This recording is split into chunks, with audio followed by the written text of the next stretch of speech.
Hi, I'm John Waterhouse. Welcome to the original Science of Mind as taught by the Reverend Dr. Barbara Ruth Waterhouse. Barbara returns tonight after the last couple weeks that were my classes on spiritual mind treatment and has all kinds of other things to share with you tonight. So enjoy the class and I'll see you at the end. Wonderful. Take a deep breath. Let it out.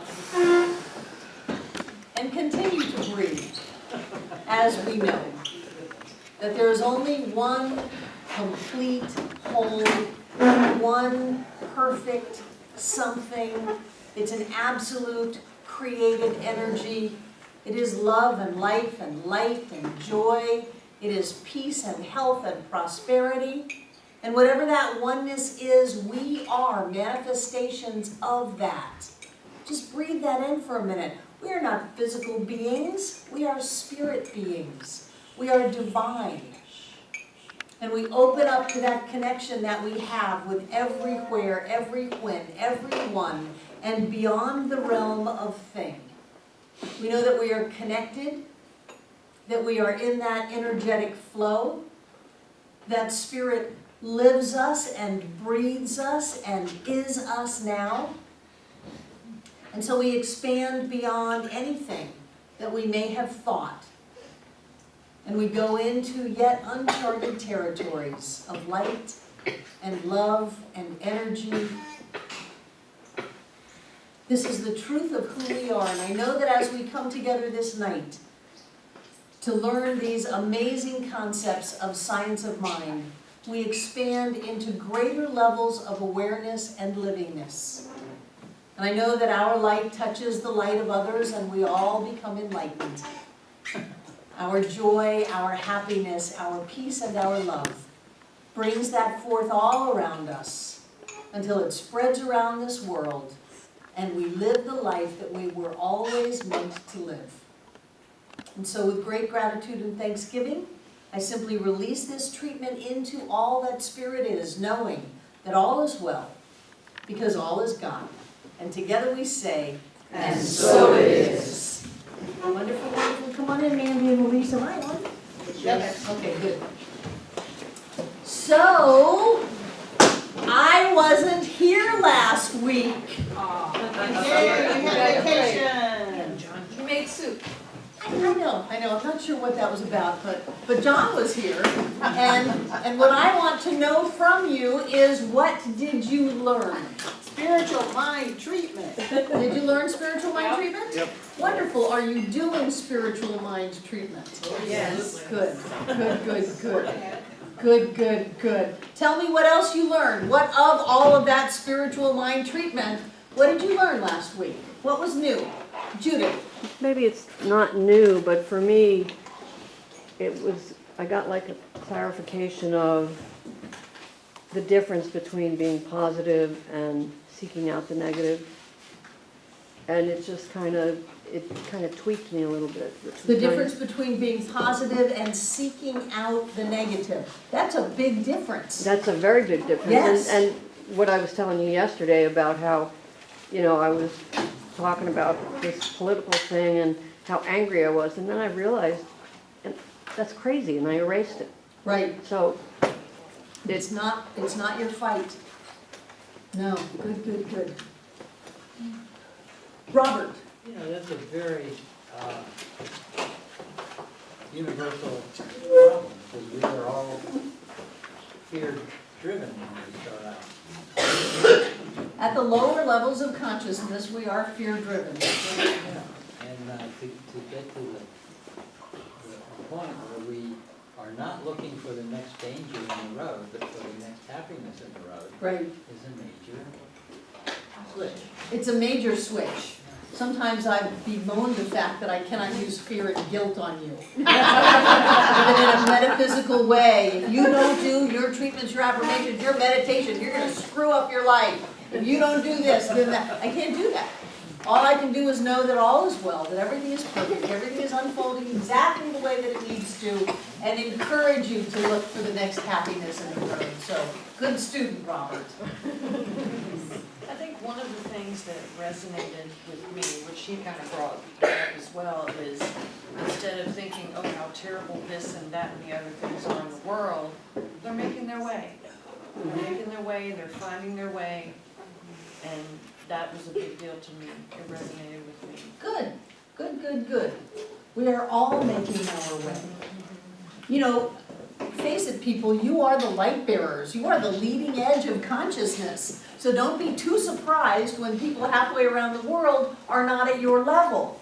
You are focused on it. You're coming to classes, you're coming to the center, you're reading, you're meditating, you're doing spiritual mind treatment, you're being mindful, looking for the next happiness instead of buying into the argument of somebody else. You are doing the work. So don't be too terribly surprised when people are not. Just love them and know that everything is unfolding as it is unfolding. Ernest says we are exactly where we are supposed to be. And the phrase is by right of consciousness, by whatever's going on inside of us is where we are. So who else learned something? B. That I'm not creating, but that I am revealing. You're revealing, Because yes. it really took away that sense, am I using the right words, am I doing the right steps, I'm not good enough, It's all already that there, all stuff. you need is a peek. Right. That was a little tough because we used to be called Center for Creative Living. And then we would get to that part in the textbook where he says, man never creates. Darn. We discover and use. We discover that which already is there. So yeah, the pressure's off. All you have to do is get a peek Yeah. and you're That was good. just really, it helps, it just took a burden off me. Good, good, I'm glad. Who else? He talked a lot about the difference between pantheism and Oh, panentheism, yeah. panentheism. I'm glad he did that. He is the wordsmith. Yeah. Yeah. Who else? So all of this wonderful knowledge does nothing if you don't use it. Are you doing spiritual mind treatment? Yes. And every day, every day, every day. I used to do it when I drove to work. You know, let yourself off the hook. If you don't have half an hour in the morning to meditate, to do your gratitude sheets, to do your treatment, you can put some of that in the car. As long as you don't close your eyes. It's a good place to do it. Or stop to write something down. You can, as long as you pull over, you're okay with that. And it's better to really give yourself some time to let go into it. But I would rather have you do it in the car than not at all. And then every so often, just let yourself go. The first step of treatment is a level of enlightenment. The second step of treatment will heal anything inside of you. And I have spent decades in therapy. And the second step of treatment, that is that which is all that is what I am. I am light. I am love. I am perfect right here and right now. There is nothing wrong with me. There is nothing missing. I haven't done anything. There is no blame, no shame, no guilt. I am love. I am light. And if you hang out there for a while, it'll wash out of you some pretty neurotic stuff. And you'll be saving tens of thousands of dollars on therapy and drugs. And it'll wash it out of you. And it doesn't matter what you've ever done or what's ever happened or what anybody ever said about you. If you give yourself enough time to hang out in the first 2 steps of treatment, you will have a transformation inside. Because the darkness doesn't hold back the light. The light holds back the darkness. We can't bring a bottle of darkness in here and make the room go dim. We can turn off all the lights and light one match, and it will enlighten the entire room. So give yourself that match inside of you. Hang out there. Practice it. People who practice this have results. They have demonstrations. Things happen. And people who don't practice it may be able to talk about it, but their lives aren't showing it. Their lives aren't manifesting what they want. And you don't have to get all super holy about it. You know, demonstrate that parking space that you want. Demonstrate what you're looking for. Demonstrate that the day in the office is easy and happy and that the people around you are supportive. Demonstrate whatever it is you're looking for. You don't have to do world peace. Just begin to get the connection that you're manifesting your life. We're still finishing up the chapter on the control of conditions. And get that sense that you are the one manifesting your life. And I know you can micromanage it. I'd rather have you micromanage it than not manage it at all. And then like 2 weeks ago, I'd rather have you step up into more of an absolute kind of a consciousness that says it's my job to see the divine in everything.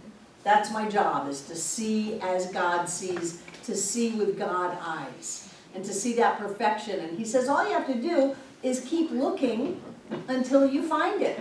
Look at every illness long enough that you see health. Look at every discord long enough until you see harmony. Just keep looking at it, find it, work it, find it, until you can get, well, what if? What if it really was okay? What if it really did work out?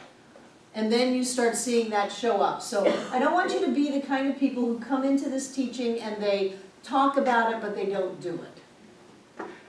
And for that to happen, you got to do it. There's no two ways about it. Nobody else can do it for you.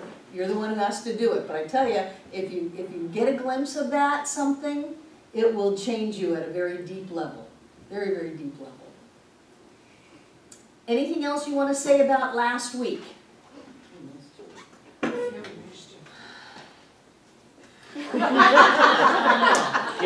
That's so seductive.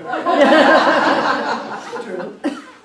Maybe someone shouldn't have treated for John to be here. Why? Wasn't that a great thing? Yeah, it it was. was It yours. was. Good job. Yeah.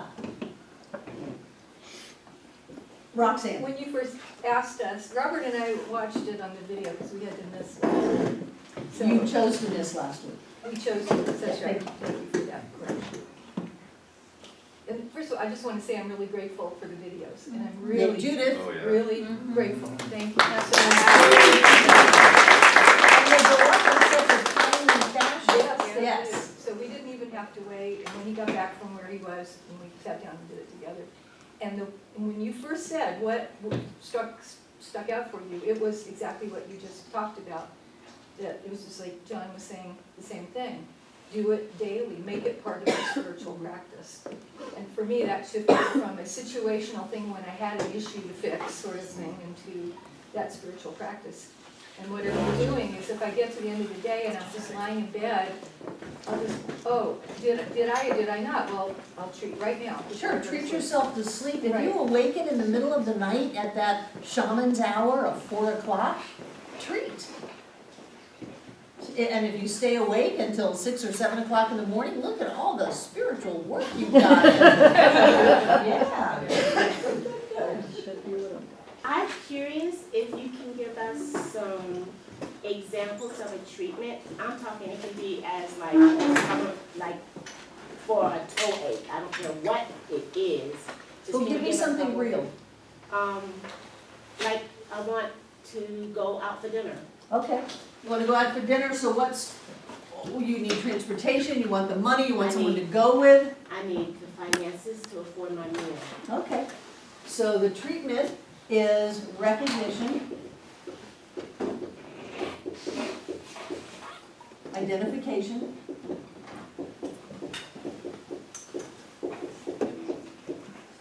affirmation or realization,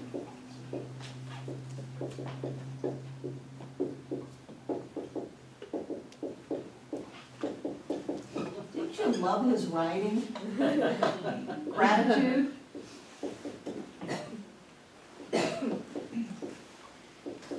Gratitude and release.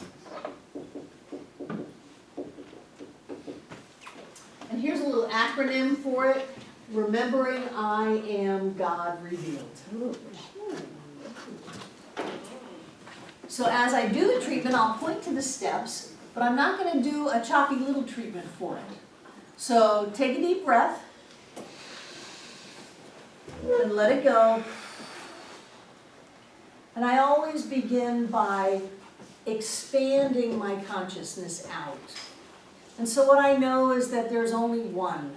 It's a power, because I love power. It's a presence, because I can feel it. It is love and light and life. It is vibration and flow. It permeates, penetrates, and fills the interspaces of the universe. It is all that I can see or think about, and yet it goes beyond. It goes beyond the images of the telescopes, the nebula, the universe, beyond even concepts of universe or time and space and life as I know it. There is something, and I bring it in to me to identify my true nature as that something, that amazing presence of the divine somehow, and I don't need to understand how, somehow that is me. Somehow I am all that there is.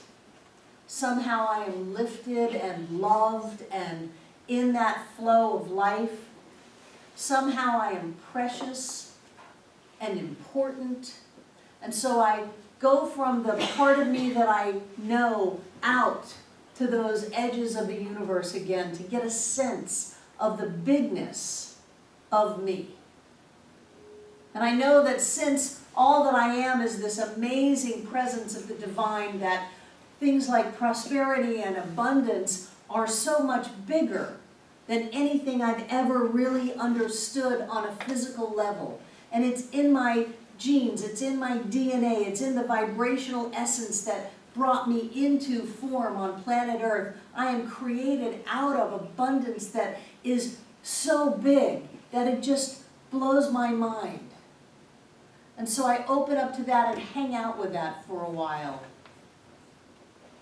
That I am loved, I am supported, I am lifted, I am rich beyond my wildest dreams. I was made out of it. I don't have to go get it. It is what I am. It is my nature.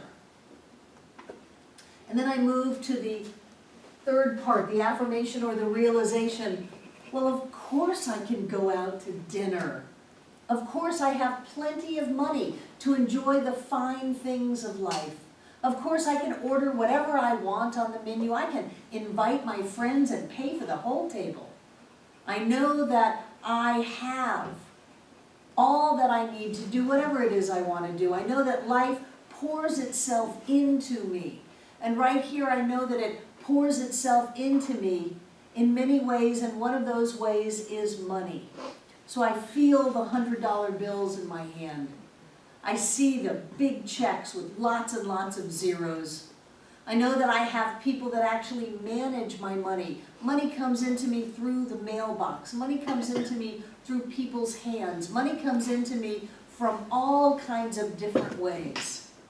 I am so supported by life because I am that life. I am that richness.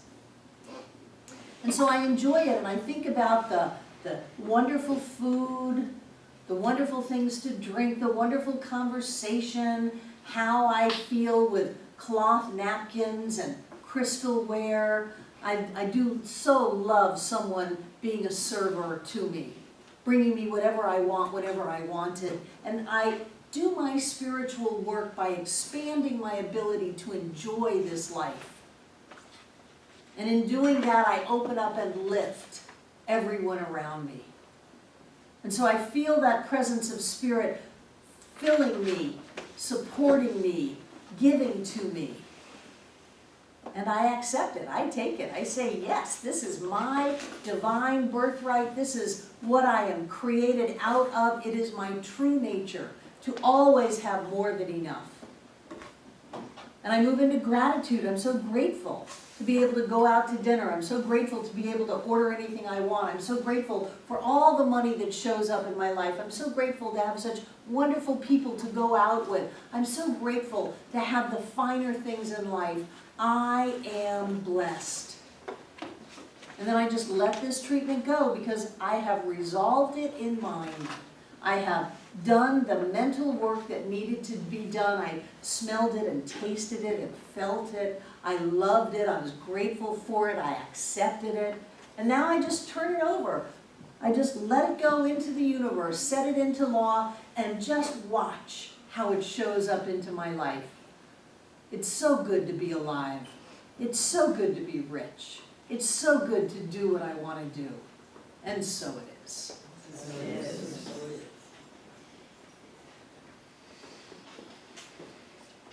See how you danced in it, sat in it, tasted it, convinced yourself. You moved into that place that says, this is already here. I don't have to go work for it. I don't have to go find it. This is it. This is it. What, the ray of sun gets supported but not me? Come on. You know, the weed outside gets supported but not me? That's crazy talk. Of course I'm supported by all of life because I am all of life. You're going to be going out to eat a lot. Did that make sense? Yes.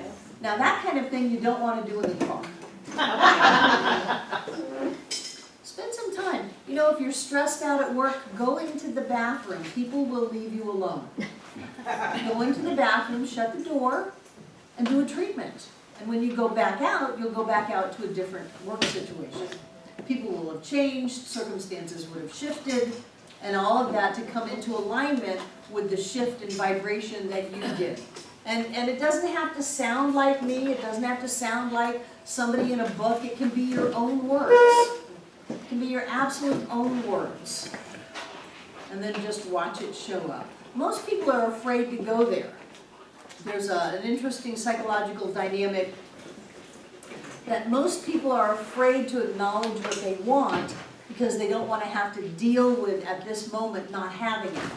And so rather than do treatment work to create what they want, they will pretend like they don't want it and find a way to leave a place like this.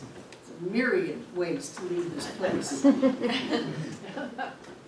But when you get that you can have what you want, and even though it hasn't shown up yet, that doesn't matter because it exists at some level in mind. Remember, you can't have a desire without having the fulfillment of that desire, or else the universe would be out of whack. So think about it. Everything that you could possibly want is already here. And it's not far away. It's right here saying, Shirley, Shirley, Shirley, Shirley, here. You know, what you are seeking is seeking you, that kind of thing. So if you can handle knowing what you want, and then handle the mental state of affirming it and claiming it and making it real and staying on that, even though something around you may be saying, oh, you're crazy, that's never going to happen. Usually that's people. If you can handle that, you will manifest that. Why do you think we do that treatment every Sunday? I do that treatment at least one time a day, every day. I'm going to do that treatment until I hold up the mortgage to this center and it's paid off. Why wouldn't I?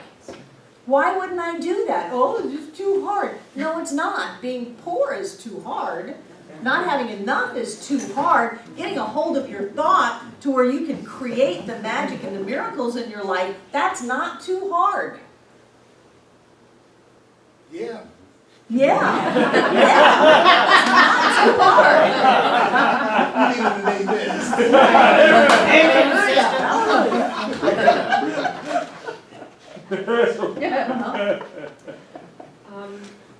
I'm treating a friend who had cancer.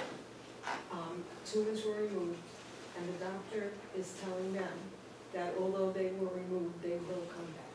And that's all I had to hear. I said, okay, I'm going to be treating this guy. Did the person ask you to treat for them? No. Well, you may be meddling. That's one part of it. That's one part of it. So, for me to say I know that this person is healthy, is that normal?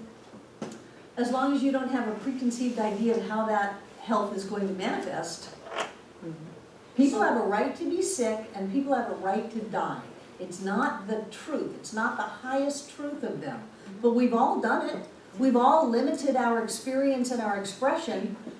I would look at myself and wonder, what is my need to save them? Or call them up, say, hey, can I treat for you? Okay, so that should be done, Oh, absolutely. okay. I've asked people who had cancer if I could treat for them, and they've said no. Okay. People in this center. I'm not sure they were conscious of what they were saying, but there was some part of them that did not want their process shifted by treatment. Okay, I get that. There's a part, in, I don't remember if it was Holmes or Trower who said, but someone said, if you're treating for someone who's ill, you treat until they're well. Mm-hmm. If you treat and they're not well the next day, you treat the next day, and you just keep doing it, Right. everything, until they are well. In another part, I read That's about earnest. treating, Yeah, all you need is one treatment. but the reason given is you're now releasing it, and you're trusting the universe to take care of. That wasn't Ernest. Ernest had nothing about releasing it and trusting the universe. He said you treat once, one perfect, absolutely, fully realized treatment is all you need. But sometimes it takes every day to get there. He said treat until you demonstrate it. This isn't airy-fairy pretend stuff. This shows up on an x-ray. This shows up in a biopsy. This shows up in your bank account. This shows up. And that it's our job to control the conditions and the manifestations of our lives. But what I would, since you brought it up, what I would ask you to look at is your very first statement, someone is sick. When you're treating for someone who is sick. Ernest calls that malpractice. Disease has no person, place, or thing in my life. It doesn't exist. So take that word out of your vocabulary. I'm knowing vibrant health for someone. I'm knowing true health for this person. Great. Then your job is to know health, period. Every time you think of them. Doesn't matter what the doctor said. It doesn't matter what the things were that they cut out of their body. All you know is that there is absolute health. So-and-so, oh, he's so healthy. So-and-so, oh yeah, he's just so healthy. Body's so healthy. He's all energized, he's all enthusiastic, he's acting like a kid again. He's so healthy. That's it. But as soon as you dabble with illness, it's so seductive. Then you've got the bad doctor. Then you've got the diagnosis. Then you've got the things that they took out. You know, then you're in it. And you can't go there if you're going to know total health. And just that's why Ernest said in I think it was lesson 4, turn away from the condition.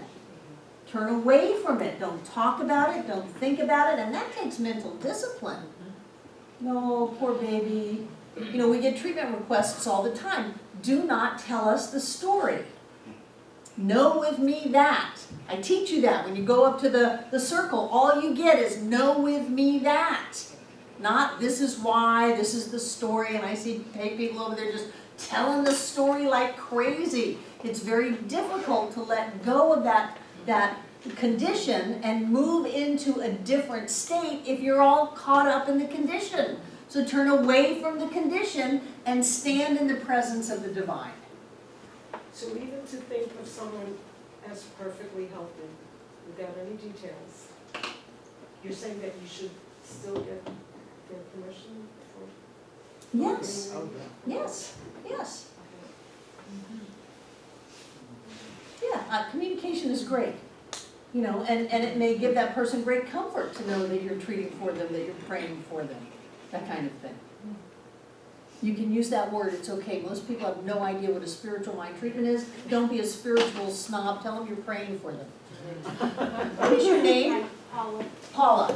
Well, 2 things, and the first is about asking permission, but it's about a friend of mine who told me that she had been praying for me, but not spiritual mind treatment, the other kind of prayer. I can't hear you, Paula. The other kind of prayer that a friend of mine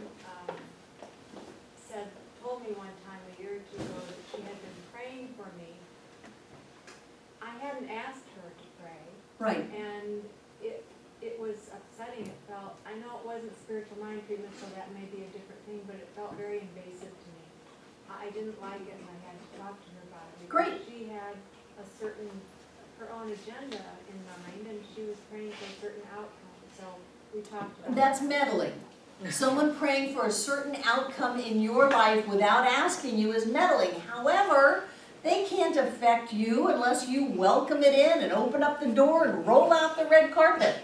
People can treat for you all the time, pray for you, for whatever, and you don't have to take it in.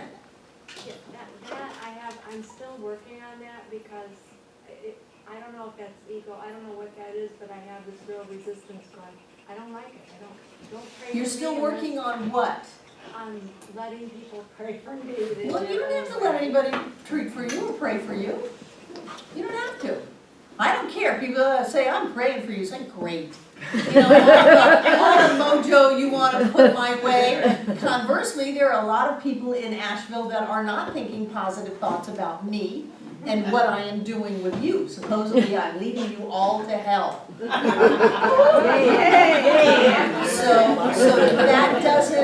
that doesn't affect me because I don't let it in. If I gave a rip, that's clean. If I gave a rip about what other people thought about me, if I let my sense of who I am be contingent upon their idea of me, I would care what they said. I don't care. I don't care. People can think, oh, Barbara, I'm going to treat that you've got this giant center. I'm going to have the center that I want. And frankly, I've completely outgrown the need for a 5,000-seat auditorium, which I had in my 20s and 30s. I would have thought that this size center was a failure back then. It was so funny to hear people say, oh, this is such a big center. And I'm thinking, really? I thought this was a wonderful, cozy little community in Asheville.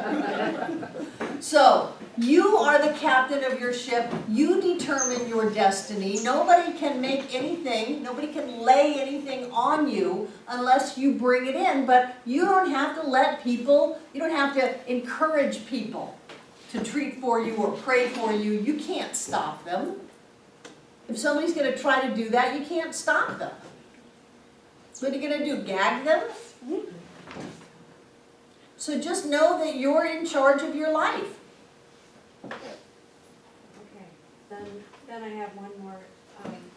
When you're talking about treating for health, wholeness, so did we say at one point, did you talk about in previous classes that you talked about in general, but not the specifics? So now I'm hearing you say, these are my words, but to have my own agenda, like treating for someone to have a certain outcome if they have a certain illness or a certain health situation, then what if wholeness or, I can't think of the other word. Were you here 2 weeks ago? Yes. Okay, that's what we were talking about. We were talking about the difference between treating at the level of creating specific conditions or treating at more of an absolute level where you just know that all is well. That my body is the divine body of spirit and it knows what to do and everything is fine, and no matter what is going on, I'm not going to let go of that, but I'm not going to say, and the biopsy comes back clear, or, and this lump is gone. However, I got to tell you, I do that. I dropped a big piece of lumber on my foot last week, and while I was sitting there feeling like, oh God, I broke my foot. I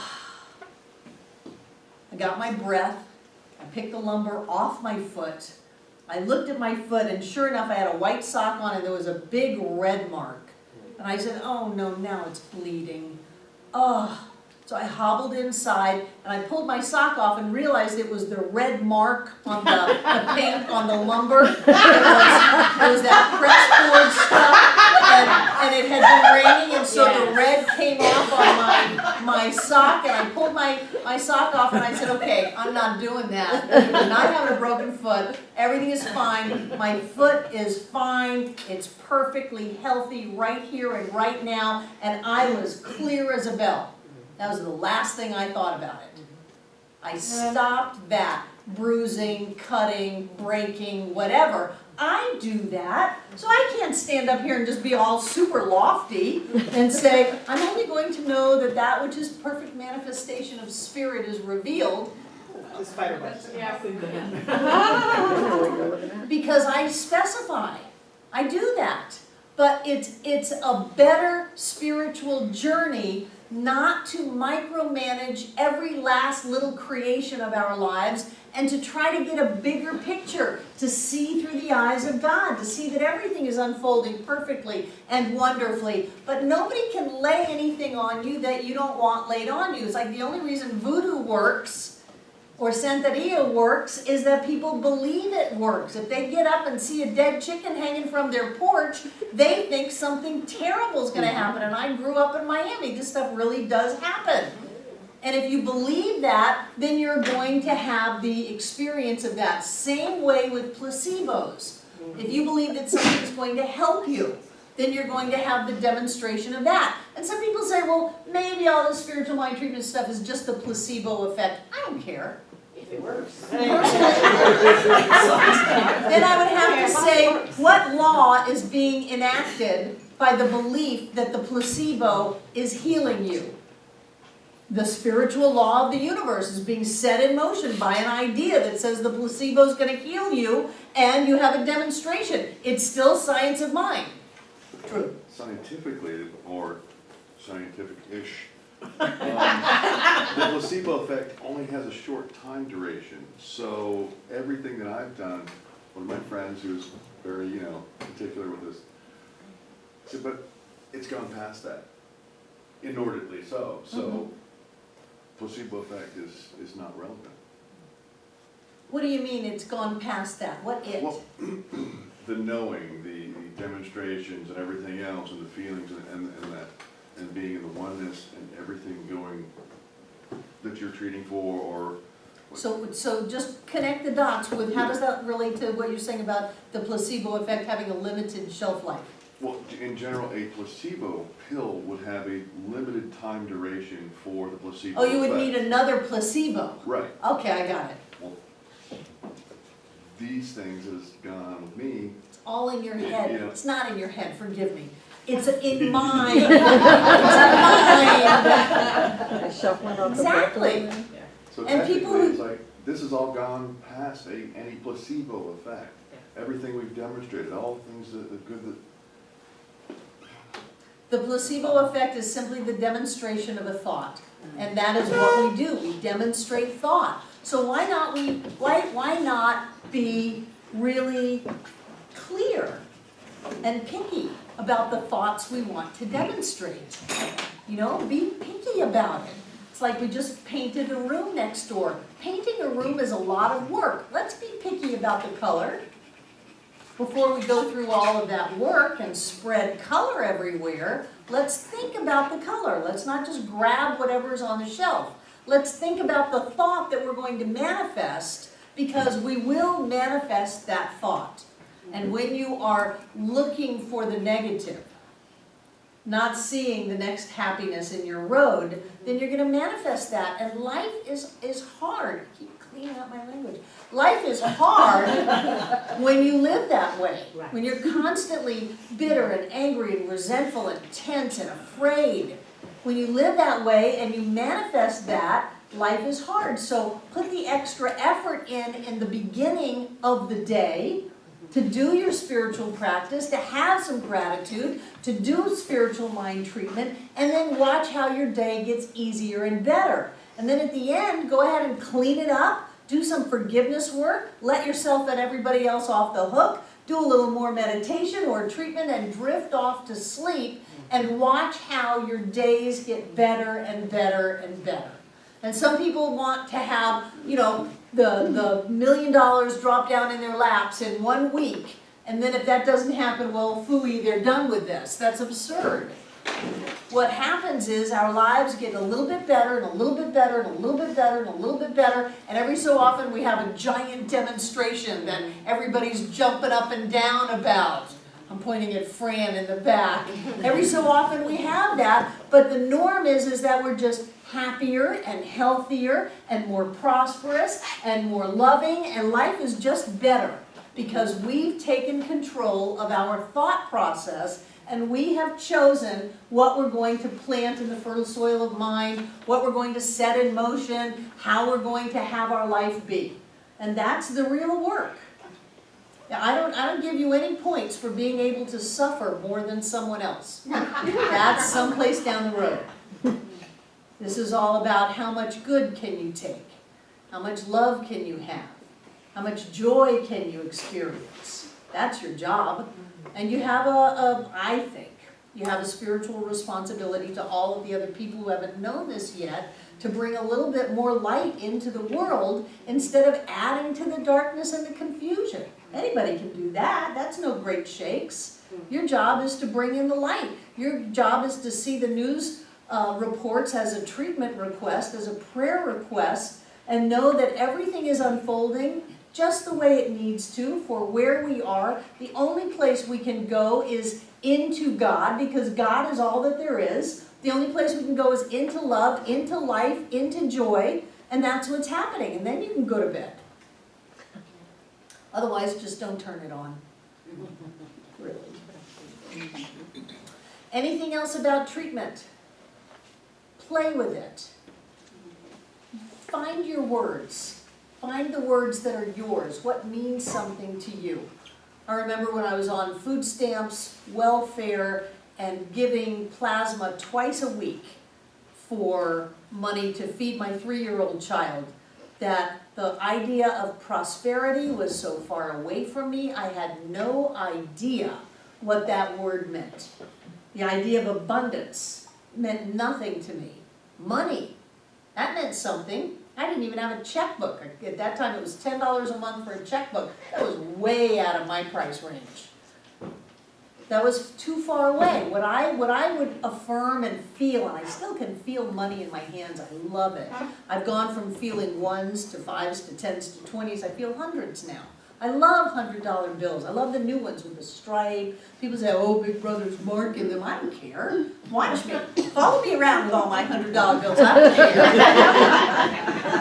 But I had to get something that worked for me instead of something that worked for somebody else. Somebody else may be able to demonstrate abundance and prosperity. I got to demonstrate money, cash. And that worked for me. So feel your way through this process as you explore treatment. What are your words? What are your visualizations? What are your smells and tastes? And what opens up your heart? You know, what does that? Notice with Valerie that we went to linens and fine china and someone serving her and wonderful flavors and good friends and all of that. You want to just go there and make it real, and then watch it collapse into form or pop out into your life. Okay? Yep. Good. I want to share some parts in this book with you that I love. In the control of conditions, before we leave that chapter and move into the perfect whole.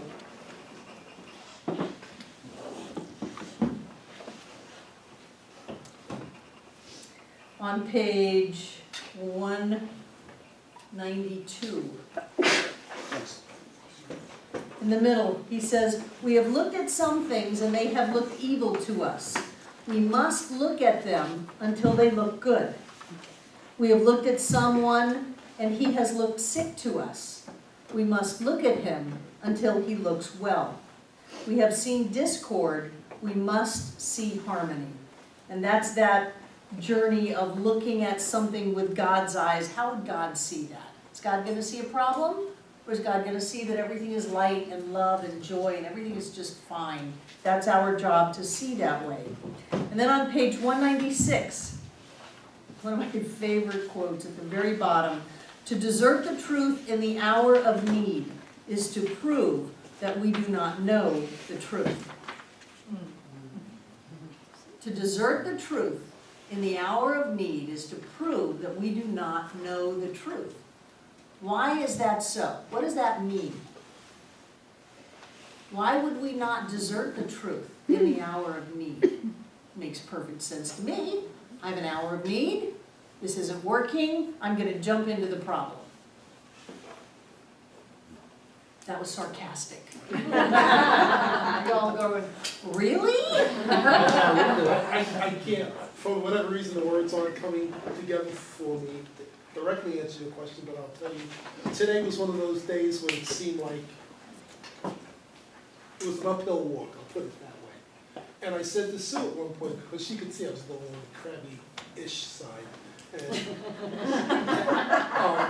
and I said, but I just gotta keep going back. I sang every song I ever wrote, put on some Amy Steinberg, I just kept going back to it, because anybody can fall down when the going gets tough, which is my other favorite song, when the going gets tough, it's going. What else is there to do? If you gonna make it work, it's. If you're gonna make it work, there is nothing else to do. There's nothing else to do. Yeah. You gotta do that. Right, You know, and every time I did, it brightened up for a while, then the next thing happened, but that's not even the point. In some respects, it was just about repetition, just do it, do it, do it, do it. It's like lifting a weight. God, I just lifted it. Really? I just did it once, where's my bicep? I know. Ernest says the best time to work is when things are falling apart. That's the best time to work. Because if you understand truth, when things look like they're falling apart, that's the time you grab hold of it. That was my talk yesterday about forgive me all of you people who freaked out that we talked about the Bible.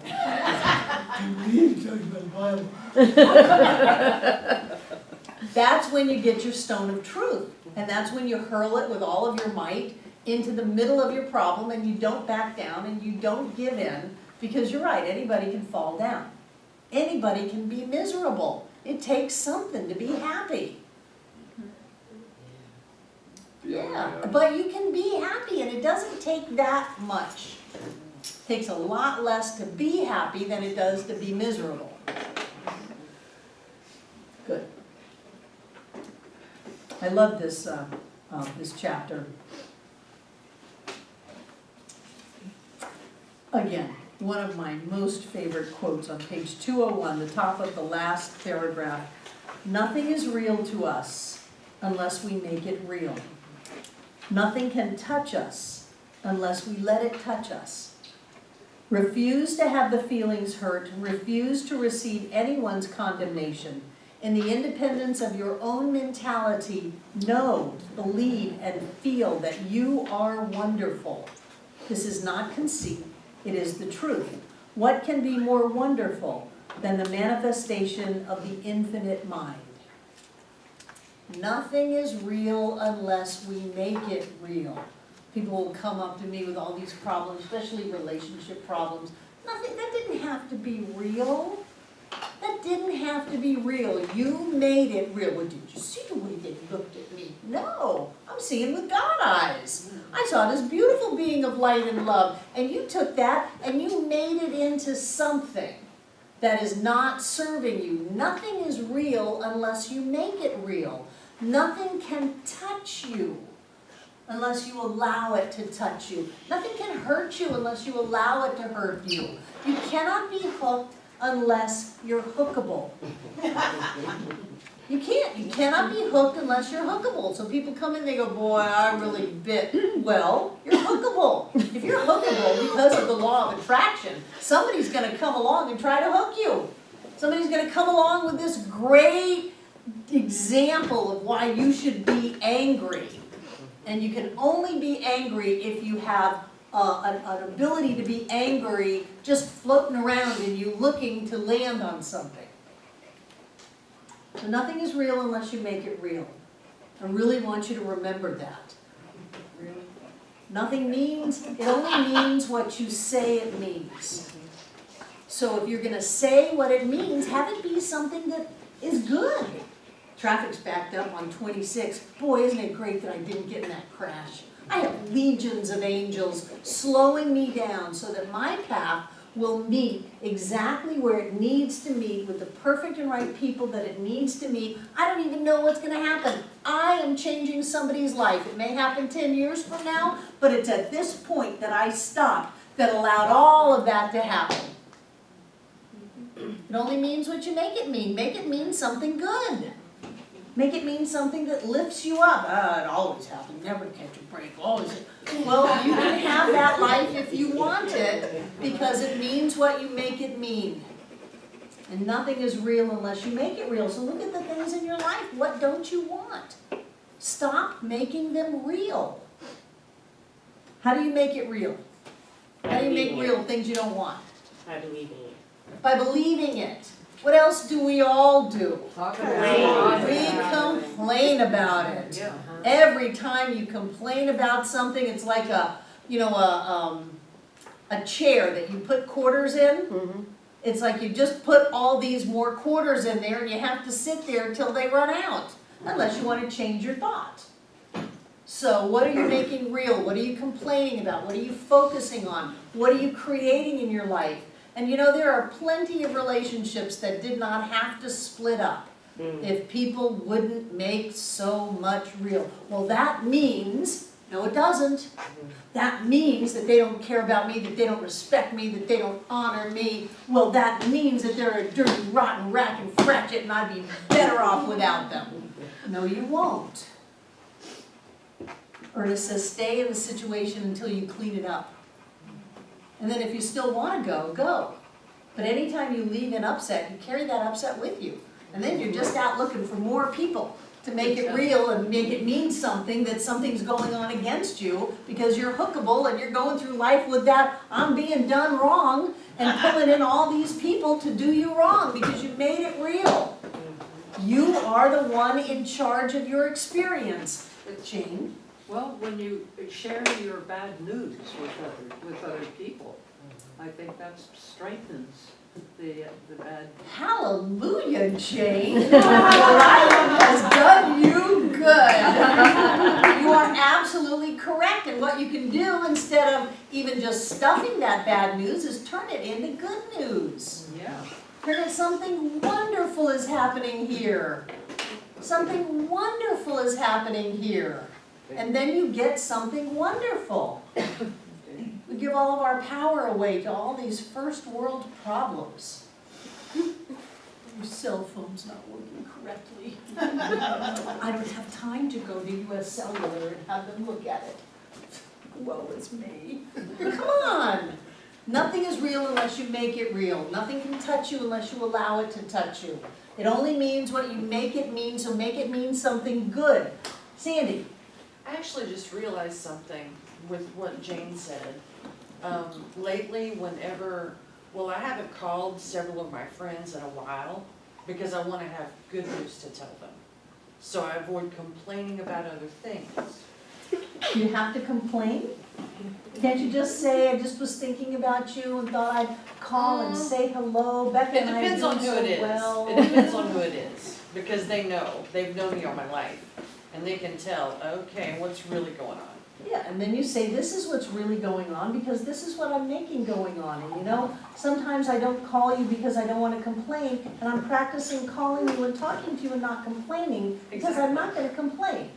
My life is going great. I have a wonderful place to live. I'm married to a wonderful woman. I've got 2 great dogs. I'm happy. Publix opened up right down the street from me. Everything's going great. How's it going with you? Oh, all this is going up. No, part of that not complaining is not listening to it. Do you have something great to tell me? I find that's why they call me blunt. I find that just putting it out there is the best way to do it. Yeah. And you're not some weak, helpless person. Oh, I can't talk to them without complaining. Yes, you can. Yes, you can. You are the captain of your ship. You decide what comes out of your mouth. At the time, it was easier to just, It might have been easier, but that doesn't mean you can't. So watch what you say. What you said is, I can't. right. But I don't believe that. I chose not to. Good. Good. You're exercising choice in your life. It's okay to choose not to. It is. Some people you can't get into a conversation without them getting negative. Some people. No, it was me. It wasn't. Let's re-look at our word can't. Can't means won't. Of course you can get into a conversation with someone without them getting negative. You say, I'm not listening to negativity. Do you want to keep talking? You know, put your quarters in me. How much time can you go without being negative? Of course you can. People say, well, I couldn't do this, I couldn't do that. Of course you could. Of course you could.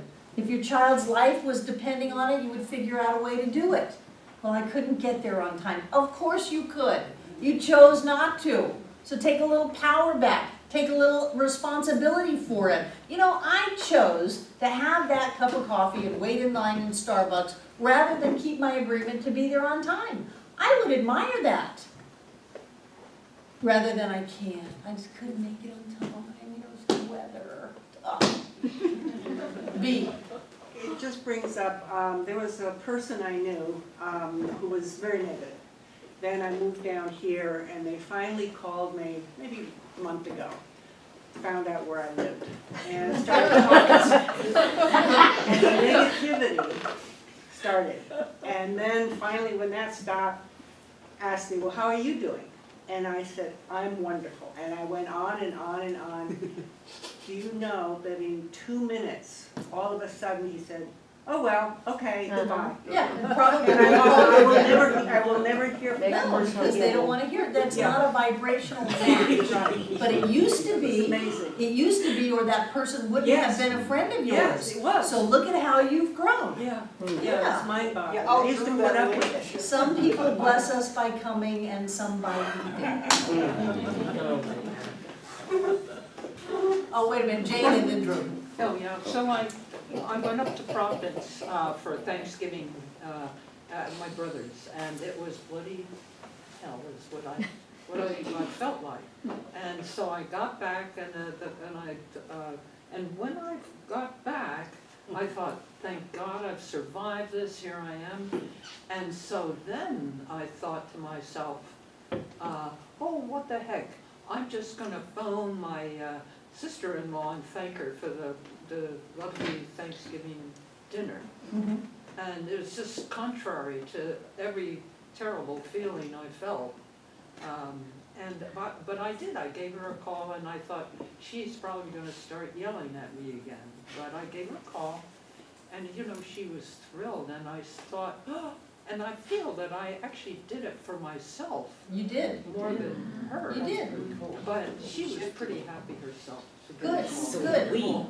I don't know what happened there, but you came back better. So thank you. Better? Yes. Better. Better. But honestly, Facebook though, they suck you in with kitten videos and. They, who's they? Those people. Those Like me, I've hidden had videos. so many people come out of the woodwork and go, we haven't seen you online for a while, what's wrong, is anything wrong? I'm like, dude. All good. Yeah. It's like, I don't have the need to be on Facebook. Right. I'm like, I'm very voyeuristic. I like to check in on you guys. Oh, these got engaged. Yay! Like. Robert. Well, I think a happy discovery for me is the positive use of desire. As a born and raised Christian and a Buddhist, and desires were considered to be the sins of ego. Right. And As if there's anything wrong with ego. yeah, Edwina Gaines said something, she had a nice little phrase, which I can't remember, but she said, desire is Spirit's way of leading us into finding out who we really are. Right. I like the Latin day of sire father, of the Father.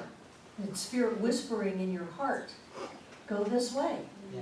And you have a responsibility to be happy, to be wealthy, to be healthy, to live a good life. If we can't do it here with all that we have, what hope is there for people who have real problems?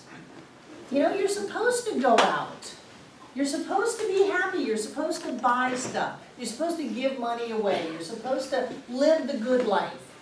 You're supposed to do that. It's not bad. It's not wrong You're lifting the vibration of humanity into greater amounts of joy. You're not supposed to use your good to lord over people and put them down and make them wrong. You're supposed to lift everybody up, but you are supposed to do that. You know, the flower that doesn't get enough sunlight and rain is going to die. And then what is all of the countless seeds and fields of flowers that died within them? That's not good. That's not part of evolution. That's not part of the plan. That's backwards. That's dying. That's resisting. So you are supposed to live, and you are supposed to live well. It's your job to do whatever you need to do inside of yourself to make sure that happens, which is to have the discipline to think the thoughts, to feel the feelings, to not be hookable, to not buy in, to get up and sing every song you know in the face of things just continuing to be surprises. Hi, welcome back.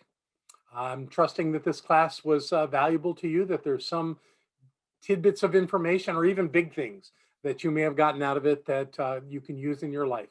And Barbara's teaching style is always so open and interesting that I'm sure there are things that you got.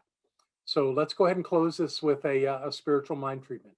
So join me if you would in knowing that there is one power, there is only one presence. It is right here, right now, in the midst of all as all. And from that place, we know that the divine presence is within us. It is the thing that animates our lives and makes us whole, makes us exist. And by being in this class tonight, I know that each one who joined in Barbara's words of wisdom have been blessed by them, that there's something of value that comes from that, something that can be used and practical, and that now it's time to end this experience and move on to whatever is next. And I know as we do that, that everything we do is open and available to us for us to create the most exciting and wonderful and meaningful life. And being certain that that is so, we let this be exactly what it is, the awareness of truth. And from that place, all is well and all is God. And so it is. Have a great week, and we'll see you again next time.